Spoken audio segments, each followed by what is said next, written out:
हरि प्राप्तीसी उपाय धरावे संतांचे ते पाय येणी साधती साधने तुटती भवाची बंधने संता विना प्राप्ती नाही ऐसे वेद देती ग्वाही येणे साधती साधने तुटती भवाची बंधने एका जनार्दनी संत पूर्ण करीती मनोरथ येणे साधती साधने तुटती भवाची बंधने विठ्ठल विठ्ठल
हरि प्राप्तीसी उपाय धरावी संतांचे ते पाय येणी साधती साधने तुटती भवाची बंधने पांडुरंग कारू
दुसरी चरण संतांच्या त्यांच्या कृपादाने कथेचा विस्तारू बाबाजी सद्गुरुदास तुका सर्व मंगल मांगल्ये शिवे सर्वार्थ साधिके शरण्य त्र्यंबके गौरी नारायणी नमोस्तुते कैलासरान शिव चंद्रमौळी फणींद्र माथा मुकुटी झळाळी कारुण्य सिंधू भवदुःखारी तुझ विन शंभो मज कोण तारी अलंकापुरी पुण्यभूमी पवित्र तिथे नांदतो ज्ञान राजा सुपात्र तया आठविता महापुण्य राशी नमस्कार माझा श्री सद्गुरु ज्ञानेश्वरासी ज्ञानेशं ज्ञानमूर्तींच्या साक्षात् प्रेम स्वरूपिणीं नामदेवं च दयामूर्ति नाथं वन्दे पुनः पुनः वैराग्यस्य परामूर्ति देहक्षेत्र निवासिना तुकाराम महाराज भक्ताराज चतुष्टको श्री गुरुचरण सरोज रज निज मनु मुकुर सुधारी बरणौ रघुबर बिमल जसु जोदायकु फलचारी बुद्धिहीन तनु जानिकी सुमिरो पवन कुमार बल बुद्धि विद्या देहु मोहि हरहु कलेश विकार आई हनुमंत आई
महाराज स्मरण होय सकळ विद्यांचे अधिकरण ते जीवन दुसरी चरण श्री गुरूंचे ते नमस्कारून आता विठ्ठल विठ्ठल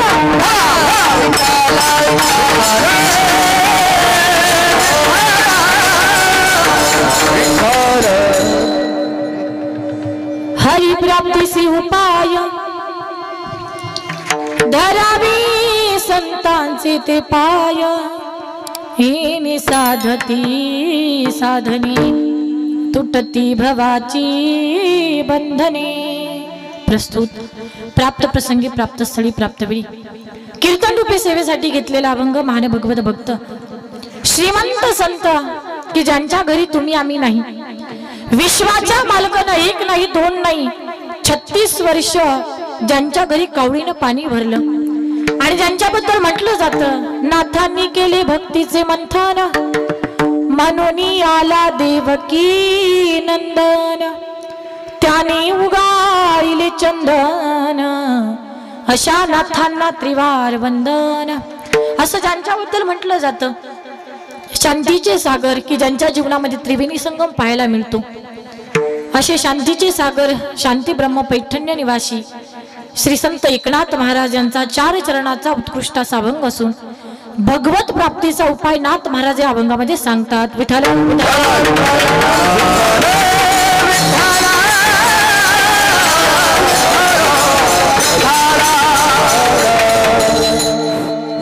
अभंगाकडे वळण्यापूर्वी अल्पसा परिहार द्यायचा, तो म्हणजे असा की अखिल कोट ब्रह्मांडाचा चालक मालक असणारा नियंता पिता परमेश्वर सत्ताधीश भगवान परमात्मा भगवंताच्या कृपा आशीर्वादाने साधू संतांच्या आशीर्वादाने श्री संत सावता महाराज यांच्या मूर्ती स्थापने निमित्तानं या ठिकाणी हरिभक्त पारायण वैकुंठवासी गुरुवर्य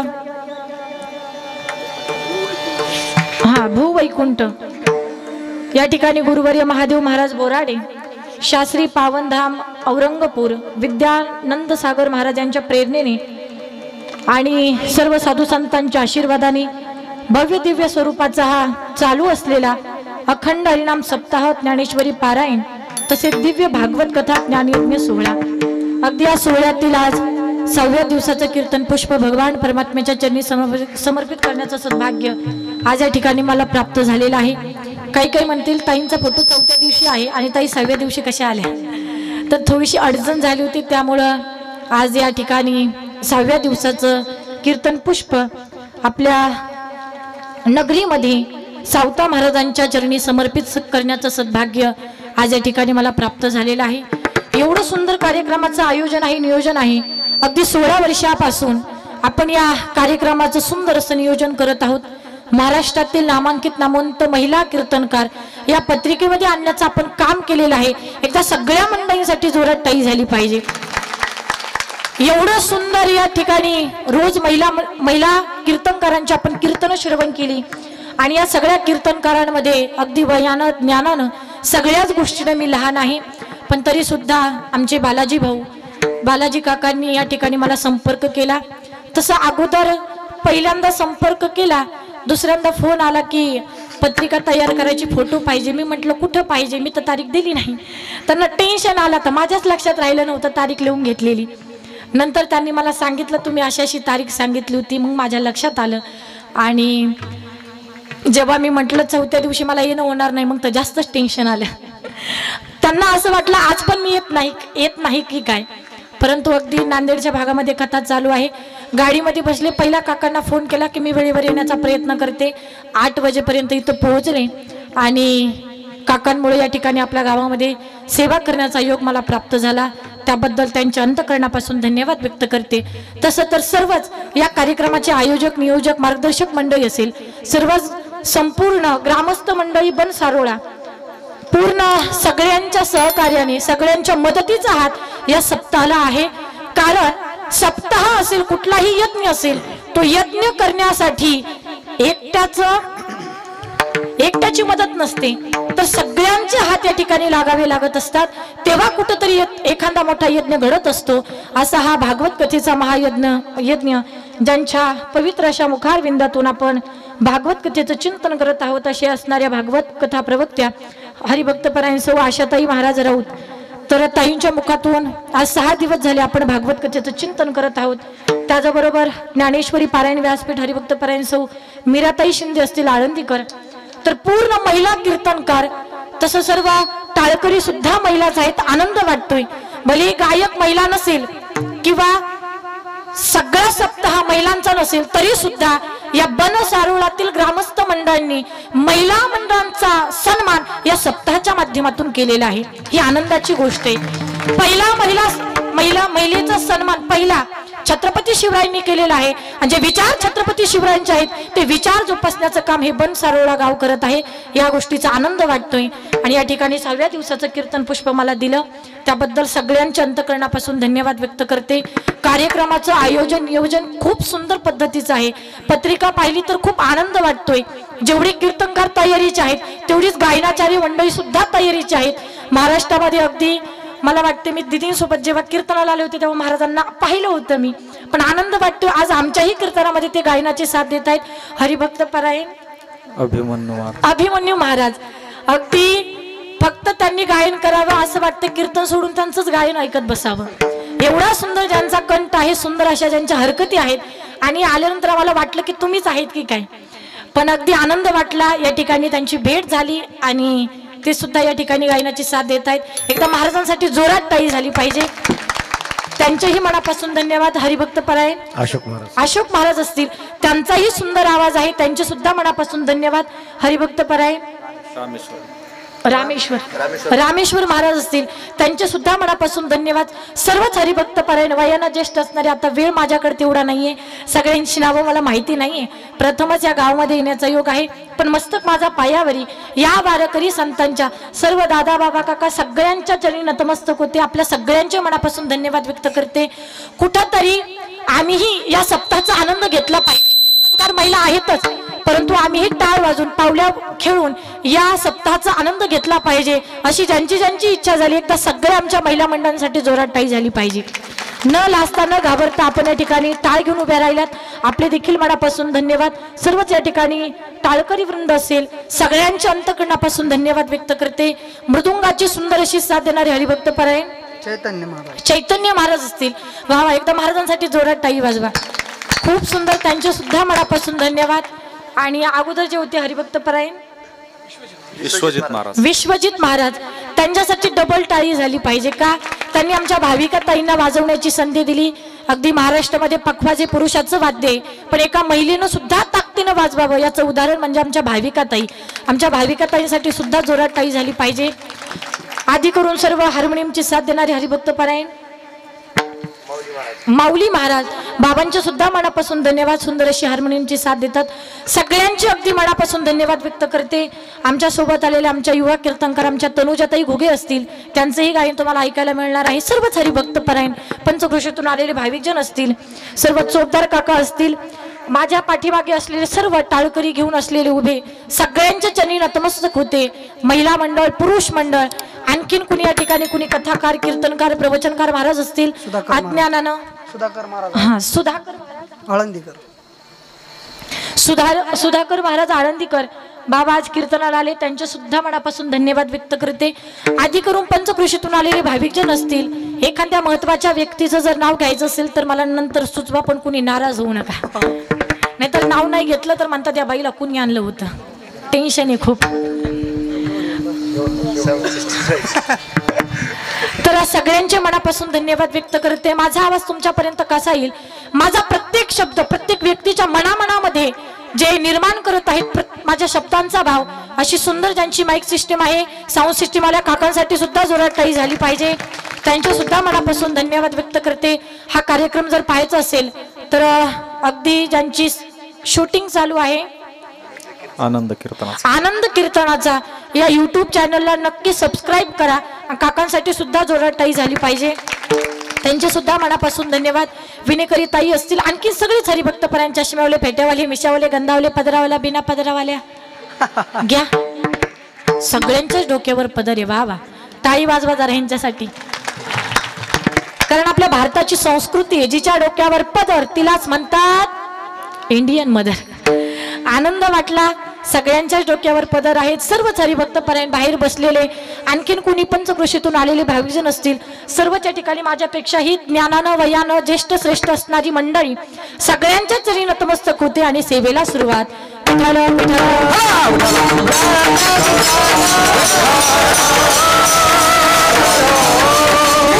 कार्यक्रमाचे आयोजक नियोजक मंडळी सप्ताहाच्या सुरुवातीपासून शेवटपर्यंत ज्या ज्या भाविकांनी अन्नदान केले त्यांच्यासाठी सुद्धा जोरात टाळी झाली पाहिजे। तर त्यांचं सुद्धा या कीर्तनातून त्यांचे सुद्धा मनापासून धन्यवाद व्यक्त करते। आणखीन कोणी पंचक्रोशीतून आलेले भाविकजन असतील सगळ्यांच्या चरणी वंदन आणि कीर्तनाला सुरुवात। विठ्ठल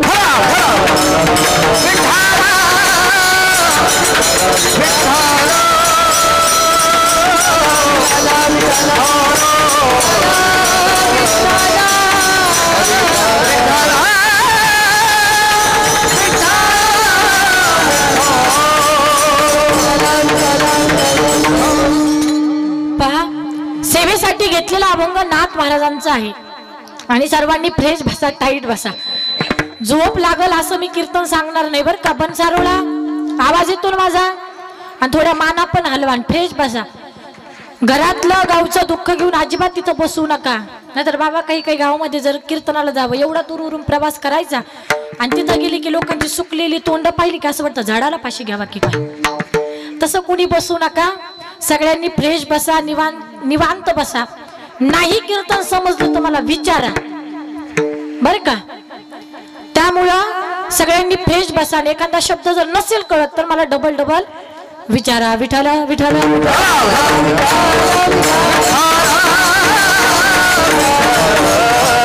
सेवेसाठी घेतलेला अभंग नाथ महाराजांचा आहे आणि या अभंगामध्ये श्री संत एकनाथ महाराज ईश्वर प्राप्तीचा उपाय तुम्हा आम्हाला सांगतात। आता सगळ्यांनी थोडंसं बोलायचं आहे, कीर्तन हे बोलायचं असतं बरं का। तुम्ही जर नाही बोलले, मी सांगत राहिले तुम्ही असे बसत राहिले तर कीर्तन कुणाला समजणार नाही। मी काय सांगते मला समजणार नाही, तुम्ही काय ऐकता तुम्हाला समजणार नाही, त्यामुळे सर्वांनी बोलायचं आहे। पहा, या अभंगामध्ये भगवत प्राप्तीचा उपाय नाथ महाराज सांगतात। जन्माला आल्याच्या नंतर प्रत्येक व्यक्तीची इच्छा असते की ईश्वर माझ्या घरी आला पाहिजे, वाटतं की नाही? देव माझ्या घरी आला पाहिजे, कुणा कुणाला वाटतं? झोपल्या काय मागच्या? नाही ना। देव माझ्या घरी आला पाहिजे कुणा कुणाला वाटतं? ज्यांना वाटतं त्यांनी वर बोर्ड करा। माग वाटत नाही का? इकडं पुरुष मंडळ कोपरा कोपरा, इकडे कोपरा, दोन्ही हात वर करा, दोन्ही करा असं। देव माझ्या घरी आला पाहिजे कुणा कुणाला वाटतं? देवान संतांची देवाची एवढ्यांना वाटतं काय देव माझ्या घरी आला पाहिजे। पण मला सांगा, मी देवा घरी गेले पाहिजे कुणा कुणाला वाटतं? करा ना कुणीतरी वर बोट, नाही करू शकत। पण देव माझ्या घरी आला पाहिजे सगळ्यांची, मी देवा घरी गेले पाहिजे कुणालाच वाटत, पण देव माझ्या घरी आला पाहिजे सगळ्यांना।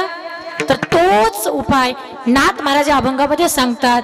नाथ बाबा म्हणतात की बाबांनो, भगवंतापर्यंत जर जायचं असेल तर एकच उपाय, हरी प्राप्तीसी उपाय, धरावी संतांचे ते पाय।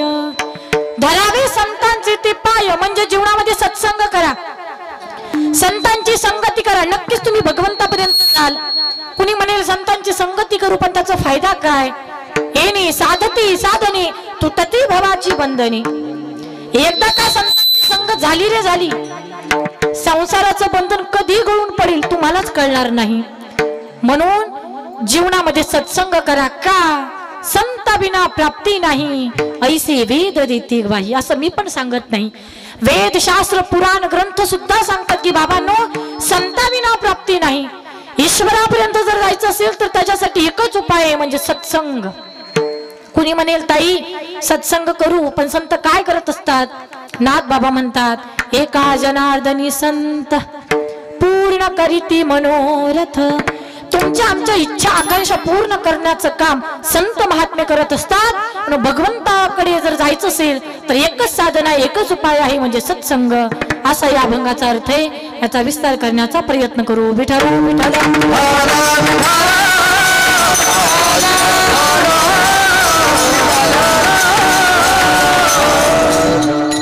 अभंगाचा अर्थ तुमच्या समोर मांडण्याचा प्रयत्न केलेला आहे। सेवेसाठी अभंग ज्या महापुरुषांचा घेतलेला आहे ते असणारे नाथ महाराज की ज्यांनी काळावर विजय मिळवला। काही काहींना टेन्शन आलं असेल की नाथाने काळावर विजय कसा मिळवला। जगा काळ खाय आम्ही माथा दिला पाय, काळ देहासी आला खाऊ, काळ देहासी आला खाऊ, काळ देहासी आला खाऊ,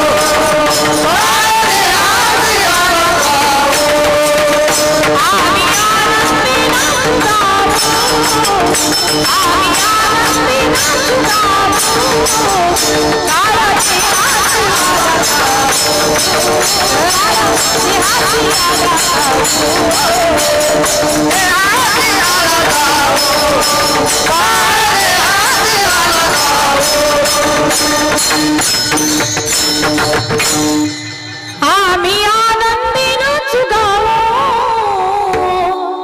काळा देहासी आला खाऊ काळा देहासी आला खाऊ काळा देहासी आला खाऊ आम्ही आनंदी नाचू गाऊ ज्यांनी काळावर विजय मिळवला ते नाथ महाराज बर कसा मिळवला विजय काळावरती तर चला नाथ महाराज निघाले कुठं बनसारोळा चौघांच्या खांद्यावर आणि चौघांच्या खांद्यावर कधी जातात वर गेल्यावर का खाली गेल्यावर मागच्या आवाज येतो का माझा नाथ बाबा चौघांच्या खांद्यावर निघाले कधी जातात चौघांच्या खांद्यावर निघाली नाथ महाराजांची प्रेत यात्रा निघाली आणि समोर एक बाई तिची मुलगी सासरी वाटी लावत होती तिनं पाहिलं नाथांची प्रेत यात्रा अंत्ययात्रा ती म्हटली बाई आजच्या माणसाला मरायला येत होतं का पहा तुम्ही गावामध्ये चांगली घटना घडू द्या किंवा चांगलं काम करत असताना एखादी वाईट बातमी तुमच्या कानावर पडली रे पडली तुम्ही काय म्हणता आजच असं व्हायला पाहिजे होतं म्हणतो की नाही आपण तुम्ही म्हणत नाहीत का आमच्या इकडे म्हणतात इकडे म्हणतात का हा जरा माना हलवा ती म्हटली बाई आजच्या माणसाला मरायला येत होतं का मी माझी मुलगी सासरी वाटी लावते आजच्या माणसाला मरायला येत होतं का नाथांच्या कानावरती शब्द पडले माणसानं झोपेतून जसं उठावं तसे नाथ महाराज उठून बसले आता खांदेकरी काय थांबले असतील का घामच फुटला त्यांना थर थर थर थर कापू लागले कुठं कसं पळावं काही सुचेना त्यांना तोंडातून शब्द फुटेना पहा तुम्ही आपल्या गावातून एखादी निघाली प्रेत यात्रा आता निघूनही निघाली आपण सगळे त्याच्यामध्ये जे वर गेले ते मध्येच उठून बसलं थांबतो का आपण अरे भूत आलं असं म्हणून आपण पळून जाऊ बरोबर ना म्हणजे ज्याच्या घरातलं गेलंय हे जर घरी गेलं थांबा थांबा रडू नका मी घरी आलोय थांबतील का घरच्या घरात हे जमणार आहे का नाही पण नाथांना जमलं नाथ महाराज उठून बसले आणि नाथ महाराज म्हटले मावशी तुमची मुलगी सासरी वाटी लावा मग मी मरतो आणि खरंच त्या बाईनं तिची मुलगी सासरी वाटी लावली मग नाथांनी देह ठेवला आणि पुन्हा चौघांच्या खांद्यावर निघाले अर्ध्या रस्त्यात आले ज्यांच्या खांद्यावर चालले होते ती होती भावकी आणि त्यांच्यामध्ये चर्चा सुरू झाली अरे नाथांनी एवढा मोठा परमार्थ केला पंढरीची वारी केली आळंदीची वारी केली एवढा परमार्थ केला एवढं नामस्मरण केलं पण शेवटी आपणच त्यांच्या कामी आलो चर्चा ऐकली नाथ महाराज पुन्हा उठून बसले नाथ बाबा म्हटले भावकी थांबा मला तुमच्या सोबत यायचं भावकीनं असं नाथांना खाली ठेवलं ना अशी धूम टाकली पुन्हा बनसारोळ्याचं तोंडच पाहिलं नाही हायवेवरून कट मारायचे नव्हते एवढे घाबरलेले होते आणि मग नाथ महाराज खाली उतरले चालत चालत पैठण्या क्षेत्री आले गोदावरी नदीच्या जलामध्ये जाऊन तिथं जलसमाधी घेतली आजही पैठण्या क्षेत्री नाथ षष्ठी असते खूप वारकरी त्या ठिकाणी येतात हा नाथांचा अधिकार आहे की ज्यांनी काळावर विजय मिळवला एवढंच नाही ज्यांनी ज्यांच्या जीवनामध्ये एवढी भक्ती केली रात्रंदिवस म्हणावं गोविंद गोविंद मना लागलिया छंद लागलिया छंद मना लागलिया छंद लागलिया छंद मना लागलिया छंद गोविंद गोविंद मना लागलिया छंद गोविंद गोविंद मना लागलिया छंद रात्रंदिवस भगवान अखंड खंडन जीवन राम कृष्ण नारायण अखंड खंडन जीवन राम कृष्ण नारायण अखंड खंडन जीवन राम कृष्ण नारायण अखंड खंडन जीवन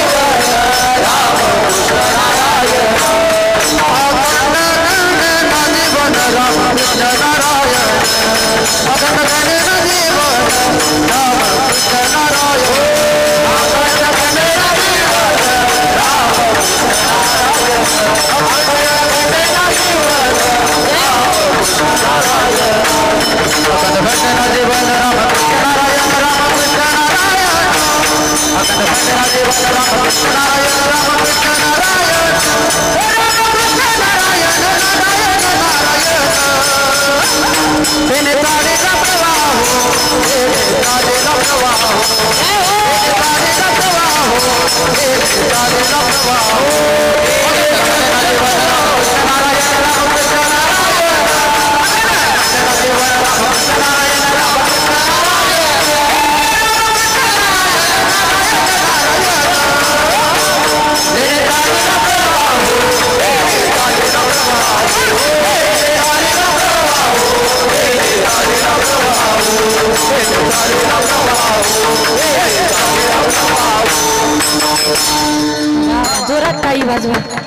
सुंदर. नाथ महाराजांनी अखंड नामस्मरण करावं एवढंच नाही, ज्यांच्या जीवनामध्ये त्रिवेणी संगम पाहायला मिळतो की नाथ बाबा शांत आहेत, नाथ बाबा श्रीमंत आहेत आणि नाथ बाबा संत आहेत.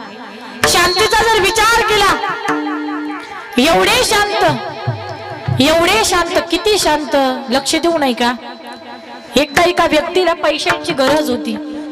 चालत चालत चालत चालत पैठण या क्षेत्री आला आणि अशा व्यक्तीचं दार वाजवलं की जो व्यक्ती किंवा ज्या व्यक्तीला नाथांचा राग येत होता, बेल वाजवली, दरवाजा उघडला, त्या व्यक्तीनं 2 हात जोडले, सांगितलं बाबा मी या गावावरून आलेलो आहे, माझ्या मुलीचं लग्न आहे, लग्नासाठी काही 10-15 हजार रुपयांची मला गरज आहे, थोड्या पैशांची मला मदत पाहिजे.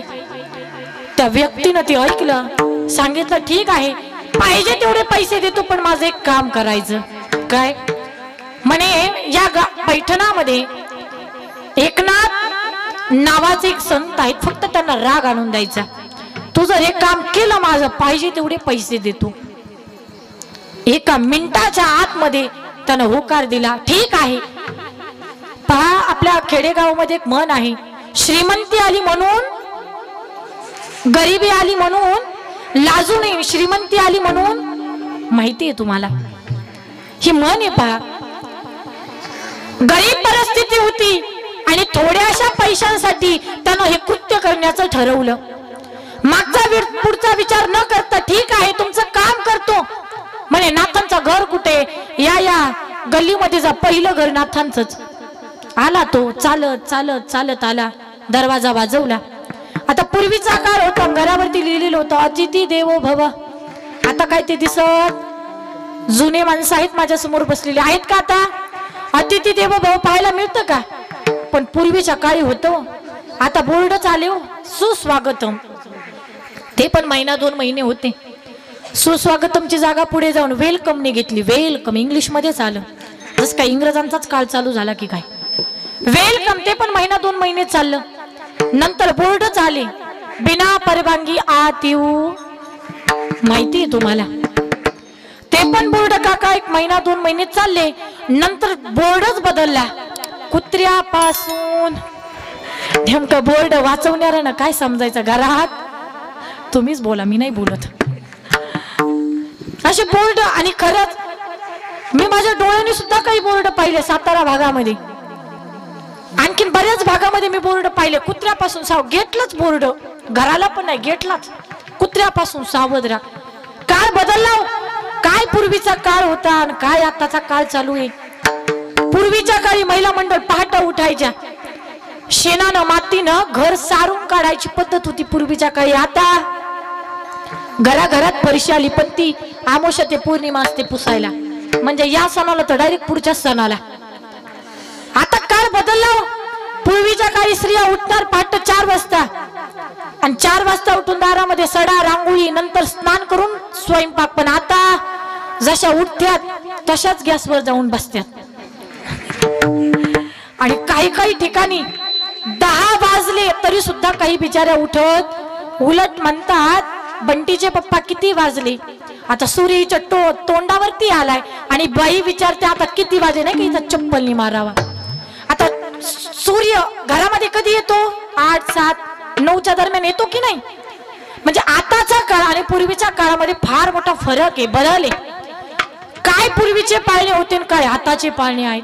सांगू का तुम्हाला आताचे पाळणे? एका भागामध्ये मी गेले कीर्तनाला, तिथं पाळणे ऐकले मी. असे पाळणे, पहिल्या दिवशी जन्मले बाळ, त्याने मागितले खायला केळ,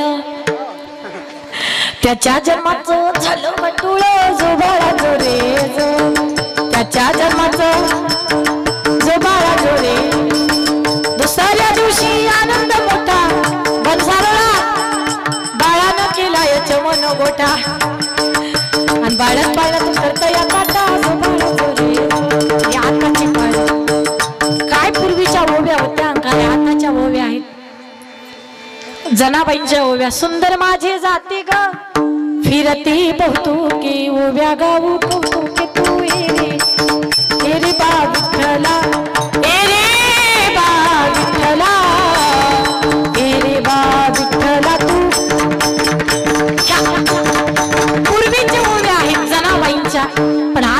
कसा राहिला तसं घरावरती पूर्वीच्या काही लिहिलेलं असायचं, अतिथी देवो भव.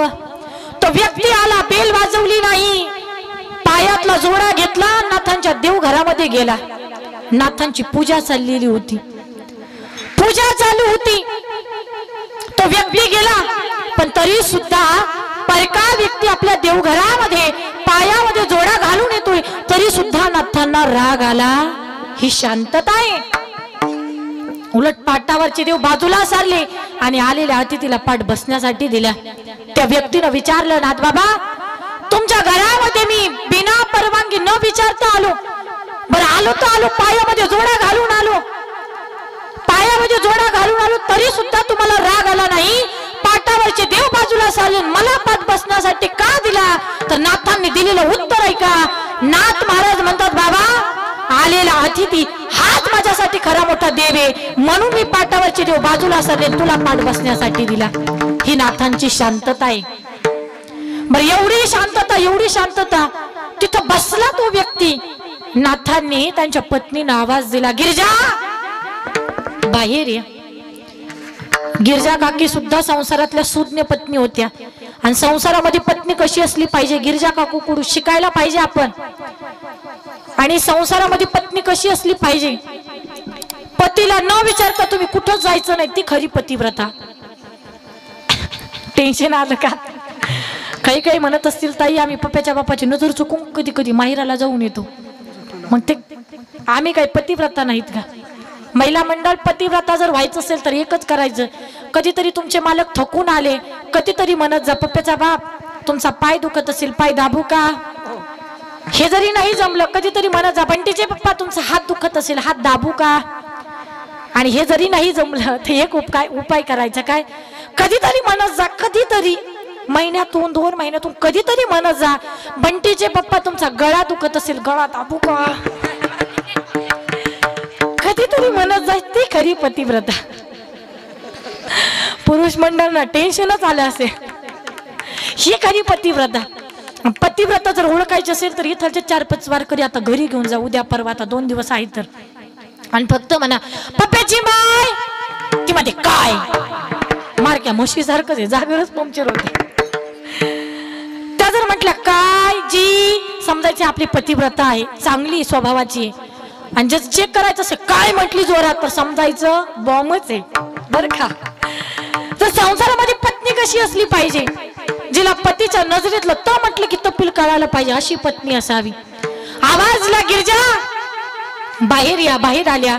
आज आपल्या घरी खूप मोठे अतिथी आलेले आहेत. स्वामी काहीच काळजी करू नका. एवढा सुंदर स्वयंपाक बनवला, एवढा सुंदर स्वयंपाक तयार झाला, जेवायचं ताट तयार झालं, तो व्यक्ती आला, पाटावर बसला, एवढं खाल्लं गळ्यापर्यंत, गळ्याला येईपर्यंत जेवला. मग त्याच्या लक्षात आलं, अरे आपल्याला तर नाथांना राग आणून द्यायचा आहे. जेवत्या ताटावरून उठला, गिरजा काकींच्या पाठीवर जाऊन बसला. सहन होईल का? बनसारोळा सहन होईल का? आज फक्त आपल्या पत्नीकडे कुणी डोळे फाडून पाहिलं तर आपण त्याला चापड देतो कानामध्ये, काहीतरी वाईट फक्त बोलतो आपण. पण ते नाथ बाबा होते. नाथांनी विचार केला, अरे शेवटचा पेपर चालू आहे आणि यामध्ये आपल्याला पास व्हायचंय. काहीच बोलले नाही. सांगितलं गिरिजा सांभाळून वाढा, तुमच्यावरती फार मोठी जबाबदारी आहे. गिरिजा काकी म्हटलं, स्वामी काहीच काळजी करू नका, मला आपला हरिपंडित सांभाळण्याची सवय. हरिपंडित कोण आहे? नाथांचा मुलगा. त्या व्यक्तीनं ते ऐकलं वाक्य, शर्मेनं लज्जनं खाली उतरला, नाथांना शरण गेला, बाबा मला क्षमा करा, थोड्याशा पैशांसाठी हे नीच कृत्य करण्याचं काम मी केलं. नाथांनी त्याला शिव्या नाही दिल्या, मारलं नाही, त्याला उचलून घेतलं, आपल्या हृदयाशी लावलं.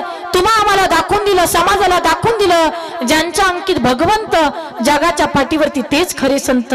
ही नाथांची शांतता आहे. विठ्ठल विठ्ठल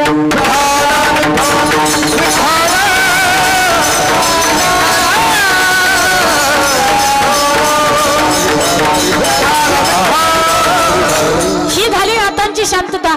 बरं नाथ बाबा श्रीमंत कसे आहेत? काही काही म्हणतील नाथांकडे श्रीमंतीला आहे तरी का? गाड्या आहेत की बंगल्या आहेत का? प्रॉपर्टी आहे काय आहे? नाथ बाबांकडे किती गाड्या आहेत मला माहिती नाही, किती मोठी प्रॉपर्टी मला माहिती नाही, पण नाथांची सगळ्यात मोठी श्रीमंती म्हणजे रोज घरातल्या देवतांना पुरणपोळीचा असतो का इकडं? झोपल्या काय मागचा कोपरा असतो काय पुरणपोळीचं नैवेद्य कधी या सणाला तर या पोळ्याला तर डायरेक्ट पुढच्याच पोळ्याला बरोबर ना पण नाथांच्या घरी रोज पुरणपोळीचा नैवेद्य एवढ्यावर ही श्रीमंती थांबत नाही रोज काकड्या उठा पांडुरंगा प्रभात समय पातळा वैष्णवाचा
रोज काका उठा मागचे झोपलेले उठा पांडू रंगा प्रभात समय पातळा वैष्णवांचा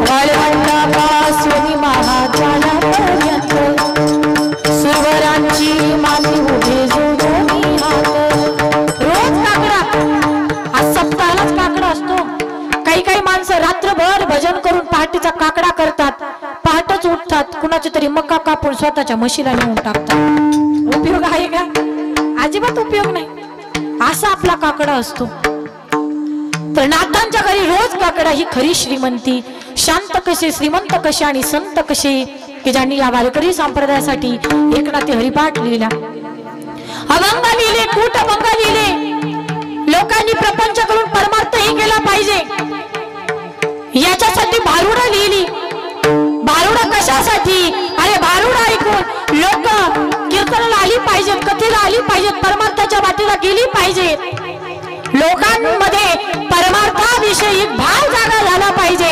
याच्यासाठी भारुडं लिहिली कधीतरी ऐकली असेल भारुडं या शेजारीनं बरं नाही केलं ग बयो मला पंढरीला गेलं ग बयो पंढरीला गेलं ग बयो पंढरीला गेलं ग बयो पंढरीला गेलं ग बयो लडका मदन केवळ पंचायत लडका मदन केवळ पंचायत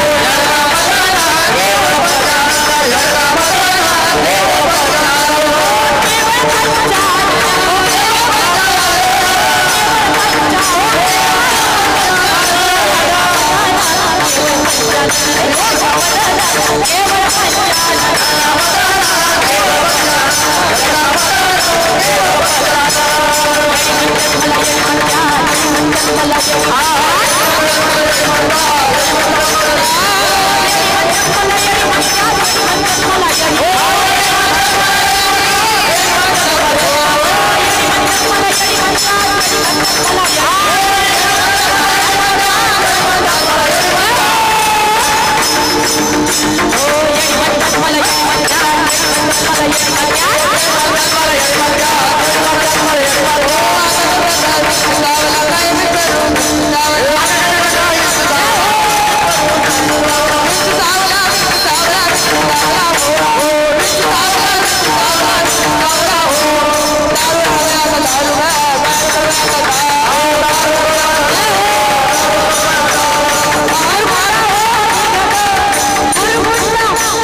वा बघा एकदा दोन्ही पुतुंगाचार्यांसाठी जोरात टाईल वाजवा.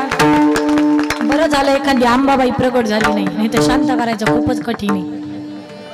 किती सुंदर भारुड आहेत. भारुड म्हटलं की सगळ्यांचे चेहरे गुलाबाच्या फुलासारखे झाले टवटवी. झोप गेली का? किती सुंदर भारुड आहेत आणि या भारुडाच्याच माध्यमातून लोक परमार्थाच्या वाटेला गेली पाहिजेत म्हणून ही भारुड आहेत. या शेजारी पाहू नका बरं नाही केलं ग पयो मला कीर्तनाला नेलं ग.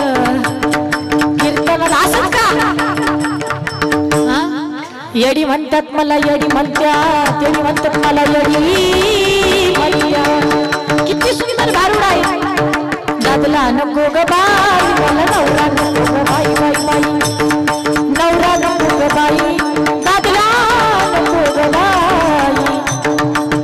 एवढी सुंदर भारुड एवढ्या सुंदर भारुडाची रचना ज्यांनी केली की ज्यांच्या घरी विश्वाच्या मालकानं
पाणी वाही किंवा द्वारकेची मूर्त एकनाथा घरी पाणी वाहे हरी कावडीने. द्वारकेची मूर्त एकनाथा घरी पाणी वाहे हरी कावडीने. ज्यांच्या घरी विश्वाच्या मालकानं 36 वर्ष कावडीनं पाणी भरलं आणि दत्त रूपामध्ये चोपदारकी केली असाच आमचा अधिकार. तेच नाथ महाराज अभंगाच्या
काही वाजवा सगळ्यांचं. अभंगाच्या पहिल्या चरणामध्ये नाथ महाराज ईश्वर प्राप्तीचा उपाय सांगतात. हरी प्राप्ती सी उपाय धरावे संता सिद्धी पाय. हरी प्राप्ती सी उपाय, हरी प्राप्ती सी उपाय धरावे संतांचे ते पाय. अभंगाच्या पहिल्या चरणामध्ये ईश्वर प्राप्तीचा उपाय नाथ महाराज सांगतात. आता पहा सगळ्यांनी लक्ष देऊ नये का. पहिलं जे चरण आहे त्याचा लक्षार्थ घ्यायचा आहे, वाचार्थ घ्यायचा नाही. हरी प्राप्तीसी उपाय धरावे संतांचे ते पाय. अभंगाचं जे पहिलं चरण आहे त्याचा लक्षार्थ घ्यायचा आहे, वाचार्थ घ्यायचा. पण लक्षार्थ आणि वाचार्थ हे समजतं का? हा, काहींच्या मान हलतात, काही फक्त टुकू टुकू पाहतात. लक्षार्थ आणि वाचार्थ समजण्यासाठी एक छोटस उदाहरण सांगते. चला रामायणामध्ये. रामायण फार सुंदर आहे. जन्म जन्म की खोज बताई राम से चल के राम पियाई. प्रेम कोई हमार न जानी राम से रूठी राम पियाई. राम सिया की करुण कहानी एक ही चंदन एक ही पानी. राम सिया राम सिया राम सिया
ज्यांना हात असतील त्यांनीच वर करा.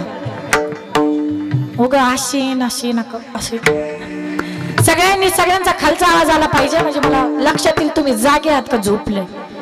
प्रभू श्रीरामचंद्र भगवान की, प्रभू श्रीरामचंद्र भगवान की, प्रभू श्रीरामचंद्र भगवान की, सीता मैया की, गोपाल श्री कृष्ण भगवान की.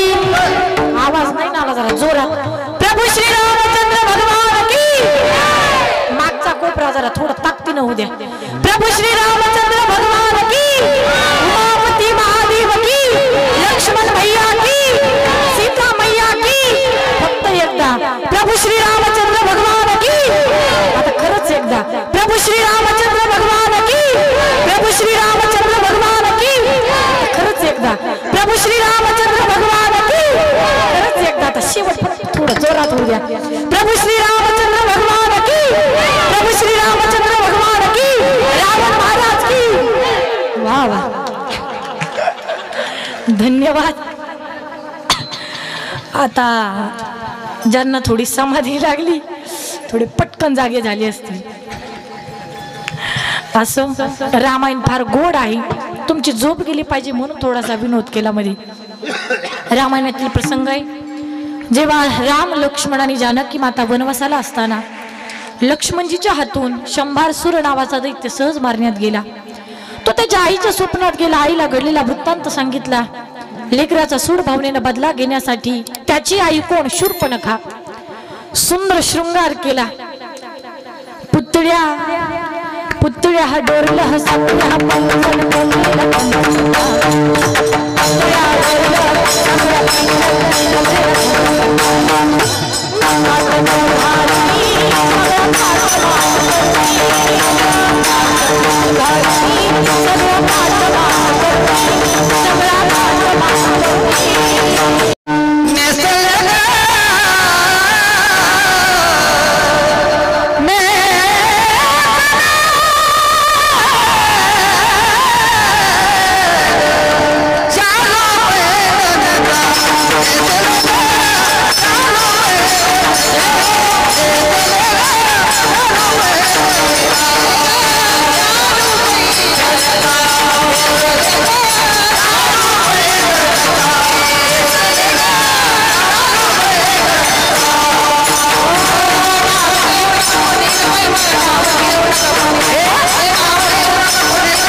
लक्ष्मणजींच्या पायाचे ठसे आहेत ना, ठसे पाहत पाहत पाहत आली.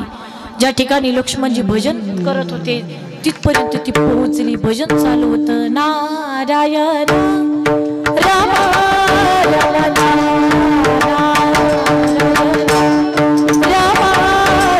भजन चालू होतं लक्ष्मणजीचं. ती आली, पायातल्या पैंजणांचा आवाज करू लागली, बांगड्यांचा आवाज करते, पण भजनामध्ये कुठलाच अशुभ नाही.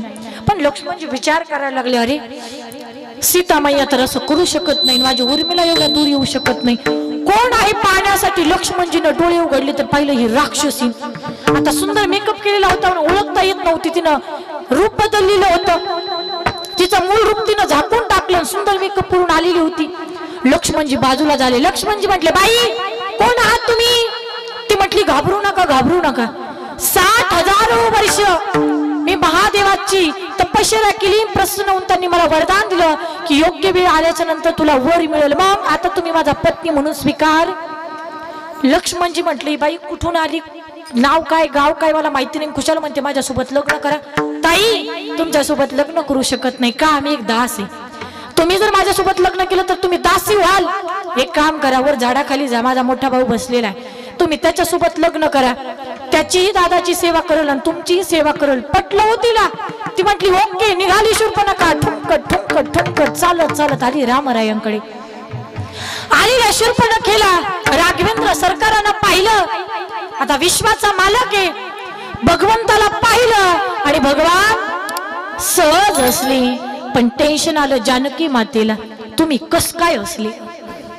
पुरुष मंडळ, कधी कधी असे प्रसंग आले असतील तुमच्या पण जीवनामध्ये. हा, कस काय गेली तुम्ही तिथं?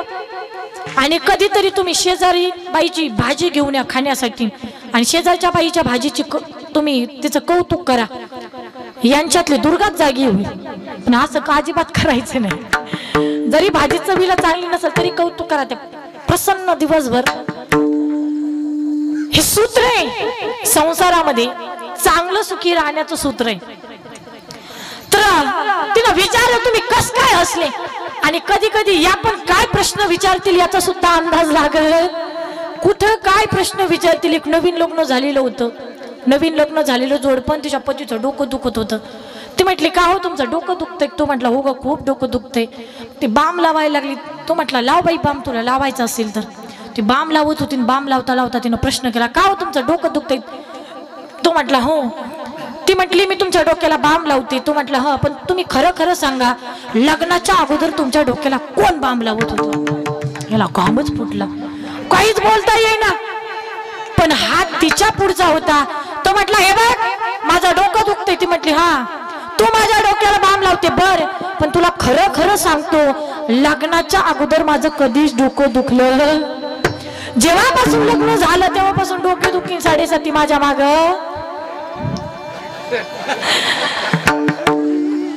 म्हणजे काय प्रश्न विचारतील काही कळत.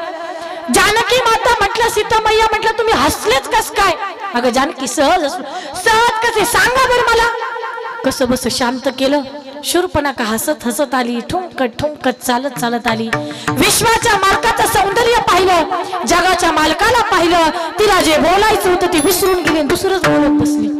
ते विचारते, कोण आहात तुम्ही? कोण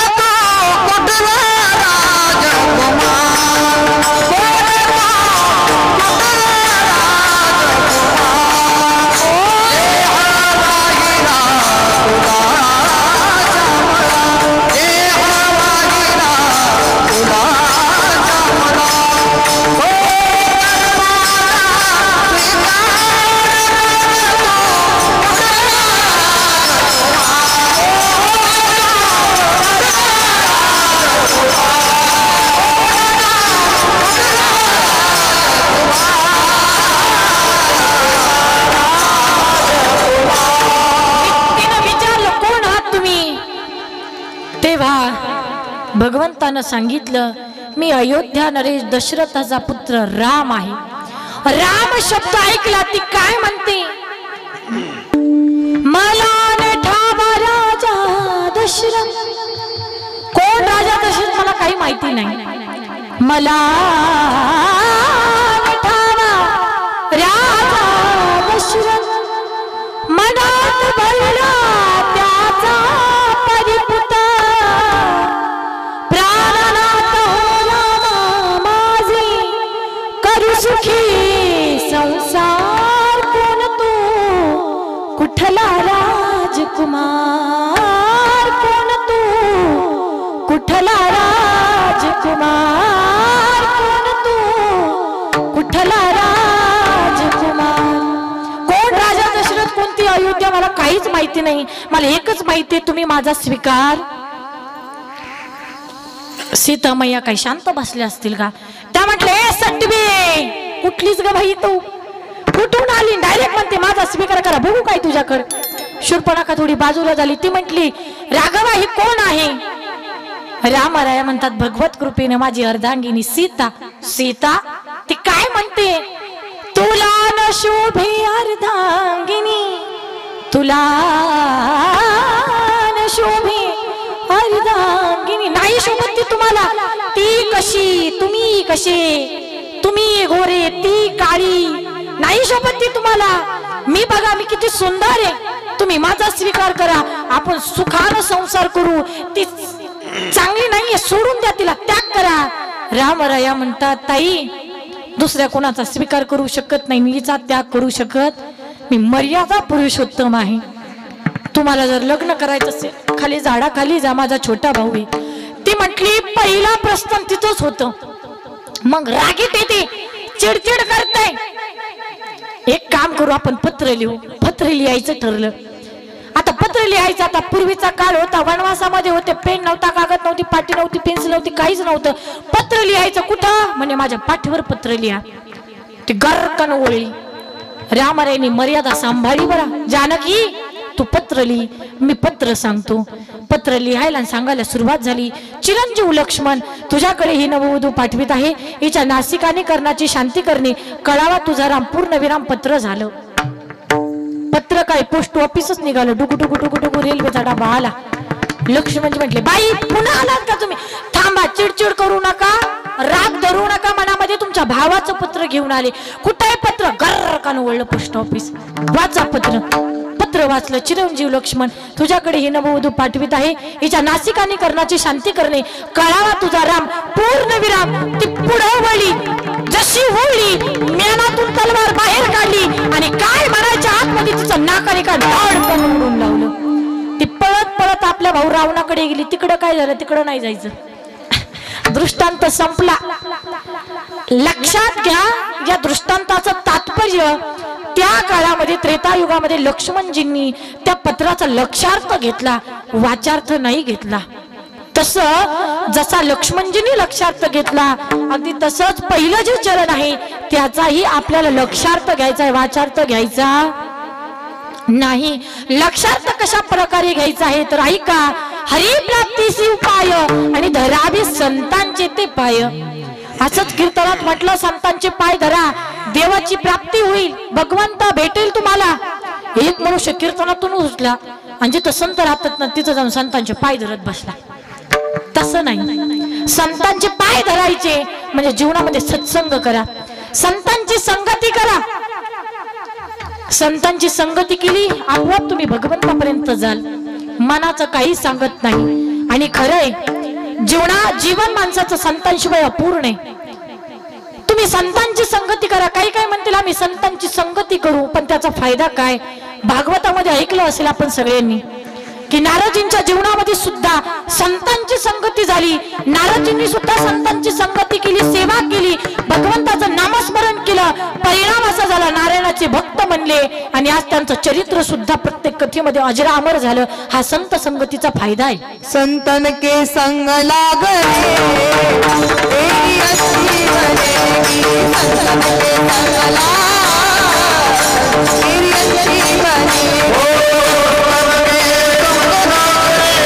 तेरी अच्छी बनेगी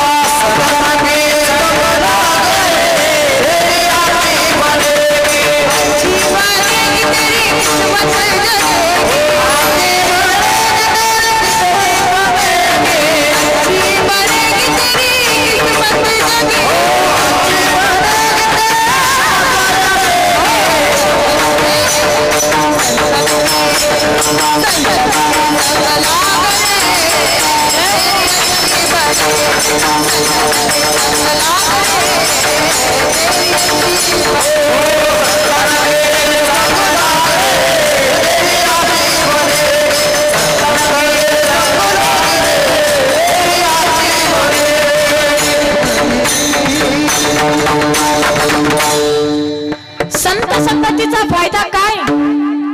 शबरी मातेला सुद्धा संतांची संगती झाली. एका भिल्ल कुळामध्ये जिचा जन्म झाला. परमार्थ काय असतो, ज्ञानेश्वरी काय असते, देव काय असतो माहिती नाहीये. दारामध्ये 25 बकऱ्यांची दावण पाहिली. बाबांना विचारलं, बाबा, वडिलांना विचारलं, बाबा हे कशासाठी? मत्याचे डेरे 25 बकऱ्यांची दावण कशासाठी? बाळा, तू एका राजाची मुलगी आहे, तुझं लग्न आहे आणि आपल्यामध्ये मुलीच्या लग्नात पाहुणे खुश करण्यासाठी हे सगळं करावं लागतं. तिनं विचार केला, 2 जीव एकत्र येण्यासाठी 25 जीवांचा घात होत असेल तर ब्रह्मचारी राहिलेलं कोणतं वाईट? रात्रीतून घर सोडलं आणि मतंग ऋषींच्या आश्रमामध्ये आली. एवढी सेवा केली, रोज हाताने रस्ता झाडत होती. कोण? आज घराघरामध्ये झाडू आले तरी सुद्धा अर्धा केर दारात आणि अर्धा दुसऱ्याच्या दारात. फरक या. रोज हाताने रस्ता झाडत होती. एक दिवस मातंग ऋषींनी पाहिलं, बाळा एवढ्या दिवसापासून तूच रस्ता झाडते का? हो बाबा. मग समोर का आली नाही? तुम्ही मला काय बोलता, रागवताल का म्हणून मी समोर आले नाही. शब्द दिला, बाळा आम्ही आमच्या जीवनामध्ये प्रपंचाचा संसाराचा त्याग करून एवढं नामस्मरण केलं, देव आमच्या स्वप्नात आला नाही. पण भाग्यवान आहेस तू, संतांची संगती केली, तू सेवा केली संतांची, तर शब्द आहे तुला देवाकडे जाण्याची गरज पडणार नाही. विश्वाचा मालक चालत तुझ्या झोपडीत येईल असा शब्द दिला. परिणाम असा झाला संतांच्या सेवेचा की भगवंताला शबरी आईकडे जावंच लागलं. हाच तर संत संगतीचा महिमा आहे, जावंच लागलं. पण त्या अगोदर सेवा केली संतांची, मातंग ऋषींची संगती केली, हाताने रस्ता झाडला. रोज वाट पाहावी. शबरी सवारी रास्ता आएंगे राम जी, शबरी सवारी रास्ता आएंगे राम जी, मेरा भी धन्य जीवन बनाएंगे राम जी, मेरा भी धन्य जीवन बनाएंगे राम जी, मेरा भी धन्य जीवन बनाएंगे राम जी, शबरी सवारी रास्ता आएंगे राम जी. रोज परिणाम असा झाला, संतांच्या संगतीला भगवान परमात्मा शबरी आईकडे आले आणि शबरी आईला भरभरून आशीर्वाद दिले. हाच तर संतांच्या संगतीचा फायदा आहे. विठ्ठल विठ्ठल.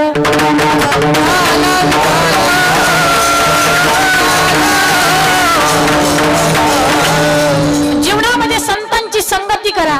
संतांची संगती झाली त्याचा परिणाम काय? अभंगाचं दुसरं चरण.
तुटती भवाची बंधने। एकदा का संतांची संग झाली रे झाली, परिणामीने साधती साधनी। तुटती भवाची बंधने, कधी संसाराचं बंधन गळून पडेल तुम्हालाच कळणार नाही। पण जीवनामध्ये यशस्वी व्हायचं असेल, भगवंतापर्यंत जायचं असेल तर नामस्मरणाशिवाय आणि सत्संगाशिवाय दुसरा कोणताही पर्याय नाहीये। काही काय म्हणतील ताई आम्ही नामस्मरण करू, संतांची संगती करू, कधी म्हातारपणी। पण म्हातारपणी येतं का नाही हे जर माहिती नसेल तर कधी संतांची संगत करणार आहात, कधी नामस्मरण करणार आहात। नंतर काही काही माणसांना सवय वेळ निघून गेली की मग सावध होतात, बरोबर आहे ना। उदाहरणार्थ तुम्हाला जायचंय, कळमला जायचंय किंवा केजला जायचंय, बस आली, बस तुमच्या डोळ्यासमोरून निघून गेली किंवा डोळ्यासमोर बस आहे, तुमच्या डोक्यात तिसरीच विचार, आणि मग बस निघली, थोडीशी पुढे गेली, मग आपण म्हणतो थांबा थांबा थांबा, काय थांबा ना, गेली ना, आता येणार आहे का वापस, येणार आहे का। सुभाषितकार म्हणतात चिंतनीय विपदा मादा विव प्रतिक्रिया न कुपखरानुयुक्तम प्रदीप्तावनी नागुरी। म्हातारपणीचा परमार्थ म्हणजे घराला आग लागल्यासारखा आहे। इथं किती कुणाला कशी कशी काय आग लागली मी विचारणार। काही काही म्हणतील घराला आग कशी लागते, विचार करा ना, घराला आग लागली, अरे आग लागली, आग लागली, पाणी आणा पाणी, हापसा हापसा कोरडा, तलाव तलावाला पाणी नाही, शेजारी शेजारी राहिलंच कुणी नाही, विहीर गोदा विहीर, जेसीबी आला, ट्रॅक्टर आला, विहीर कुदली, गच्च भरून पाणी लागलं विहिरीला, ते पाणी घ्यायचं घरावर टाकायचं, घरच राहील का। एवढं आरडून ओरडून का सांगते, लक्षात येत नाही का। घर राहील का, विहिरीला पाणी लागेपर्यंत घर राहील का, ज्या घराला आग लागली राहील का, नाही। अगदी तसंच म्हातारपण येतं की नाही माहिती नाही, कधी परमार्थ करणार आपण। जोपर्यंत चांगलं चालता येते पायांना चांगलं चालता येते, तोंडाला व्यवस्थित बोलता येते, तोपर्यंतच पंढरपूरला जा। हे तर कधी कधी काय होतंय, तुम्ही म्हणा आप्पा चला पंढरपूरला, ते म्हणतात काय पंढरपूरला जातात, लेकरांचं शिक्षण चालू आहे, नोकरी लागू द्या, मग बघून पंढरपूरचा विचार। लेकरांचं शिक्षण होतं, नोकरी लागते, आप्पा चला पंढरपूरला, अहो काय पंढरपूरला जातात, अहो म्हणे लेकरांना नोकरी पण लागली, आता चला पंढरपूरला। काय नोकरी लागली आता, सुनबाई येऊ द्या ना घरामध्ये, सोयरीकच जुळत नाही पोरांची, कुठं पोरगीच भेटा ना, घरामध्ये सुनबाई येऊ द्या, घरामध्ये सून पण येते, नातू पण होतात, नातू झाले मग हे वारकरी म्हटले आप्पा चला पंढरपूरला। अहो काय पंढरपूरला जातात, नातू माझ्याशिवाय, आणि चोरू नातवाची बिस्किट आणतय, नातू माझ्याशिवाय राहतच नाही। बरं नातू लहानाचा मोठा होतो, त्याचं शिक्षण होतं, त्याचं लग्न होतं, त्याला पण मुलं होतात, त्याच्या मुलाला मुलं होतात, आता चला पंढरपूरला। काय पंढरपूरला जातात, घरातून जीव निघत, पोर हातामध्ये दांडा घेतात, पोरांनी हातात दांडा घेतला रे घेतला, मग म्हाताऱ्याच्या हातात झेंडा येतो, मग म्हातारा निघतो पंढरपूरच्या वाट्याला,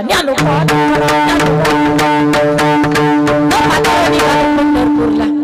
उपयोग आहे का, जोपर्यंत कान व्यवस्थित आहेत, डोळे व्यवस्थित आहेत, चांगलं बोलता येते तोपर्यंत, नाहीतर कधी कधी कानों में पड़ गया ताला, आंखों में पड़ गया जाला, नाकों से बहने लगा नाला, अब क्या करी गोपाला। पुंडली का वरदा, कानाला व्यवस्थित ऐकू येत नाही, डोळ्यांना नीट दिसत नाही, नाकातून गंगा जमुना मध्ये भीमा, आणि मग पंढरपूरला निघले। उपयोग आहे का, आहे का महिला मंडळ।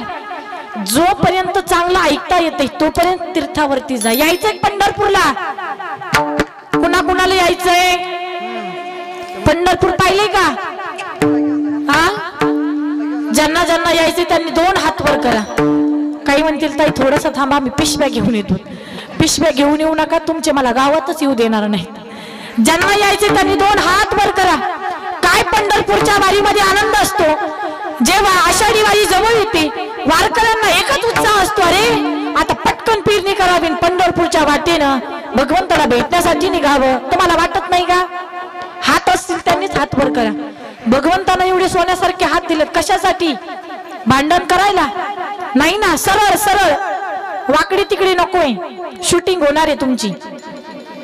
सगळ्यांनी पंढरपूरला यायचंय, चला हो चला हो, पंढरी जाऊ जीवाच्या जीवदाता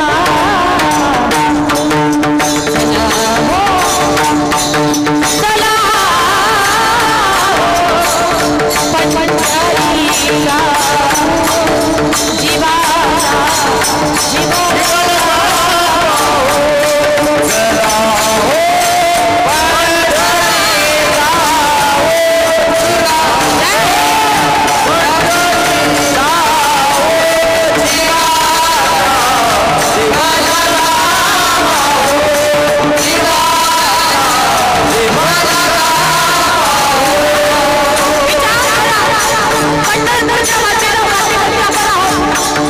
विश्वाच्या मार्गाला भेटायचंय. सगळ्यांना खूप आनंद झालेला आहे. आणि मग सगळे वारकरी जेव्हा पंढरपूरच्या वाटेवर भगवंताला भेटण्यासाठी निघतात तेव्हा सगळे भजन करतात. राम कृष्ण हरी जय जय राम कृष्ण हरी राम कृष्ण हरी जय जय राम कृष्ण हरी राम कृष्ण हरी जय जय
धन्यवाद. सगळ्यांनी हात खाली घ्या म्हणायच्या अगोदर घेतली.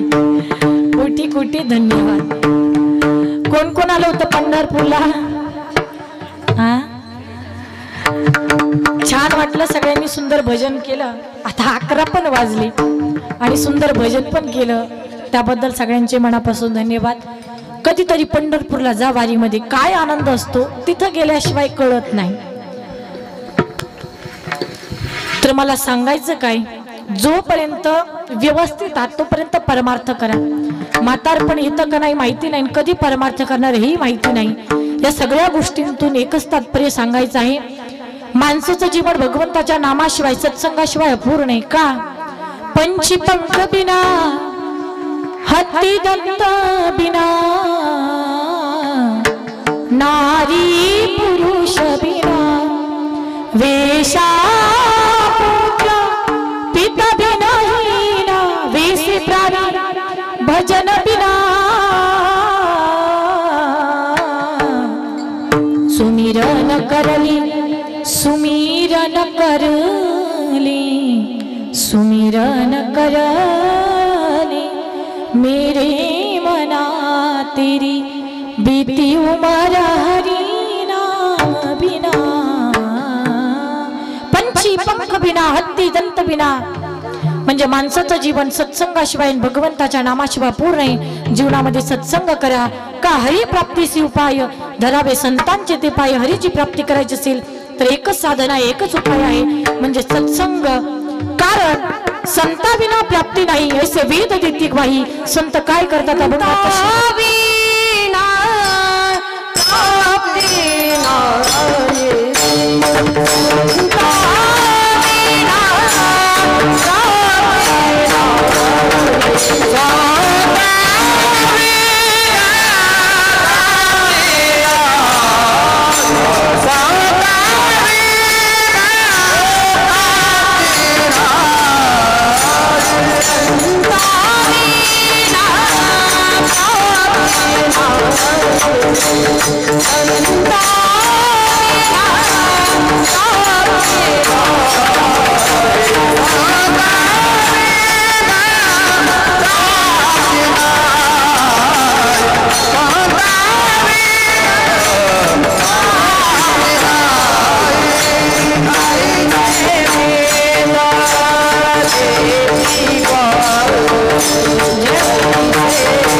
ताईंसाठी एकदा टाळी झाली पाहिजे। विना प्राप्ती नाही ऐसी वेद देती गवाही। वेदांनी शास्त्रांनी पुराणांनी सांगितले की बाबांनो भगवंतापर्यंत जर जायचं असेल तर एकच उपाय आहे सत्संग आणि भगवंताचं नामस्मरण। असं जीवनामध्ये नामस्मरण करा जसं संत सावता महाराजांनी केलं। एवढा नामस्मरण केलं परिणाम असा झाला विश्वाच्या मार्गाला पंढरपूर सोडावं लागलं सावता महाराजांच्या मळ्यामध्ये यावं लागलं। हा नामस्मरणाचा फायदा आहे, हा परिणाम आहे नामाचा। सावता महाराजांनी म्हणावं या रे साधू संतान या सैव परात आनंदाची वार्ता ही सावताच्या मळ्यात। सावता माई मोटकरी झाला विठ्ठल सावळा दारावर आला। एवढं नामस्मरण केलं, एवढं नामस्मरण मुळ्यामध्ये कांद्यामध्ये भाजीमध्ये भगवंताला पाहिलं प्रभाव असा झाला एवढी भक्ती श्रेष्ठ धरली की भगवंताला पंढरपूर सोडून सावता महाराजांच्या मळ्यामध्ये यावं लागलं। आणि जेव्हा भगवान परमात्मा आले सावता महाराज लपण्यासाठी जागा द्या जागा। उदाहरण माहिती आपल्याला सांगितलं ऊस आहे मका इथं कुठं तरी लपा नाही म्हणे चोर ते माणसं खूप खतरनाक आहेत मला मारतील मला लपण्यासाठी जागा द्या। विश्वाच्या मालकाला लपण्यासाठी मागचा पुढचा विचार न करता आतामध्ये विळा होता विळानं आपली छाती फाडली विश्वाच्या मालकाला बसण्यासाठी जागा दिली। वर्णन सुद्धा केलं धरिला पंढरीचा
केलं असं नामस्मरण करा जसं संत मीराबाईंनी केलं, असं नामस्मरण करा जसं जनाबाईंनी केलं। नक्कीच तुमच्या जीवनाचं कल्याण झाल्याशिवाय राहणार नाही। याच्यातून एकच सांगायचे नामस्मरण करा सत्संग करा का संत विना प्राप्ती नाही ऐसे वेद नीती वाही। आणि शेवटी म्हणतात एका जनार्दनी संत पूर्ण करीती मनोरथ विठोबा रुक्माई।